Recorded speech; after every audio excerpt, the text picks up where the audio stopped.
Mga kapatid, nagtataka ba kayo kung bakit laman ng social media ngayon ang mga pangalang Charmaine, Vanessa at Melanie?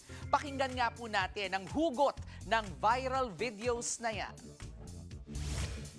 Ay, inis naman ako, te, kasi parang hindi naman ako pinag-isipan. Bakit naman? O, di ba, ikaw ang pangalan mo ay Mango. At tapos? O, Mango ka, di ba? Pero dilaw ka naman. Ay, oo. Di ba, parang obvious naman kasi sa akin, te, orange, wala na bang ibang pangalan? Nakakaloka naman. May point ka dyan. Dapat kasi, ginagawa nila ng paraan niya mga yan, hindi tamad naman kasi gumawa ng pangalan. O ano ba sana talaga ang gusto mong pangalan? Ay, ang gusto ko sana ng pangalan ay Charmaine. Ano ba problema mo? Ay, ayun na nga, pareho lang naman pala tayo ng problema. Ayoko ng ganitong pangalan, parang hindi pinag-isipan. Kung sakali, ano ba sana ang gusto mong pangalan? O, ang gusto ko sana talagang pangalan ay Melanie. Ang totoo kong pangalan ay Fly. Ay, oo Di ba, nga. napaka-obvious. May pakpak naman talaga ako. O, ano ba sana talaga ang gusto mong pangalan? Ang gusto ko sana talagang pangalan ay Vanessa.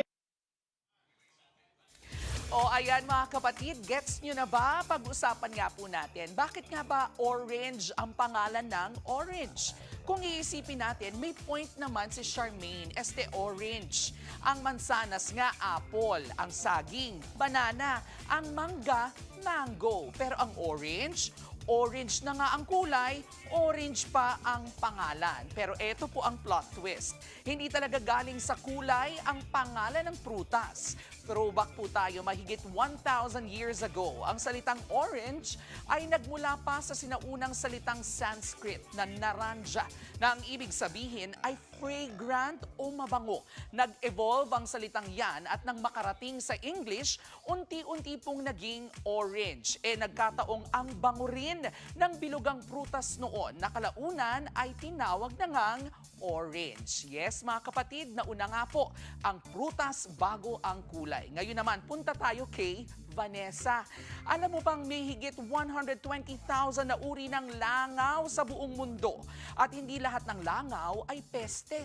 May mga langaw na tumutulong sa pollination ng mga halaman. At eto pa, ang ordinaryong housefly ay kayang makita ang galaw ng mas mabilis kaysa tao. Kaya kahit ilang beses mo pang palu-paluin ang tsinelas, abay nadedetect po nito ang next move mo. Kaya siguro gusto niyang maging si Vanessa. Mas sosyal nga namang pakinggan kaysa langaw. At si Melanie naman, well, hindi pa man napapalitan ang pangalan ng avocado. Ito pong trivia. Alam niyo po ba na ang avocado ay isang berry?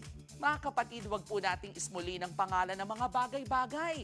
Minsan, akala natin mababaw lang, pero malalim ang hugot niyan. Ang ating pong pangalan ay gaya ng K. Alaman. Ito po ay ang ating K. Yamanan. K. Okay.